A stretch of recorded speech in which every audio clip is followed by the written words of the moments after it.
Hello, ഇന്നത്തെ recipe മീനച്ചാറാണ്. അതിനുവേണ്ടി ചൂര മീൻ കഴുകി വൃത്തിയാക്കി എടുത്തു. എന്നിട്ട് ചെറിയ ക്യൂബ്സായിട്ട് കട്ട് ചെയ്ത് വെക്കുക. എന്നിട്ട് ഇതിലേക്ക് ഉപ്പ്, മഞ്ഞൾപ്പൊടി, മുളക് പൊടി ഇട്ട് കൊടുക്കുക.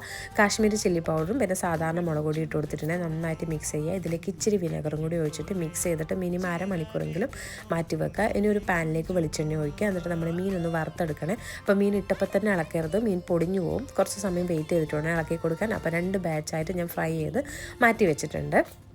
ഇനി ഇതേ വെളിച്ചെണ്ണയിലേക്ക് തന്നെ നമുക്ക് കടുകും ഉലുവയും പൊട്ടിച്ചെടുക്കുക. പിന്നെ വളരെ നൈസായിട്ട് അരിഞ്ഞെടുത്ത വെളുത്തുള്ളി, ഇഞ്ചി, പച്ചമുളക്, കറിവേപ്പില ഇട്ട് കൊടുക്കുക. വെളുത്തുള്ളി ഇച്ചിരി അധികം ഇട്ടിട്ടുണ്ട്. എന്നിട്ട് ലോ ഫ്ലെയിമിലിട്ടിട്ട് നമ്മൾ മുളക് പൊടി, കാശ്മീരി മുളക് പൊടി, ഉലുവപ്പൊടി, കായപ്പൊടി, മഞ്ഞൾപ്പൊടി ഇട്ടിട്ട് മിക്സ് ചെയ്തെടുക്കുക. എന്നിട്ട് ഒരു 1/4 കപ്പ് വിനെഗറും ഒരു 1/4 കപ്പ് നല്ല തിളച്ച വെള്ളവും ഉപ്പും ഇട്ടിട്ട് മിക്സ് ചെയ്യുക. എന്നിട്ട് നമ്മൾ ഫ്രൈ ചെയ്ത് മാറ്റി വെച്ച മീൻ ഇട്ട് കൊടുക്കുക.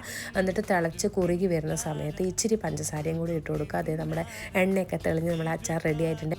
ഇത് ചൂടാറുന്ന സമയത്ത് ഒന്നുകൂടെ കുറുകി വരിക. അപ്പോൾ അച്ചാർ റെഡി.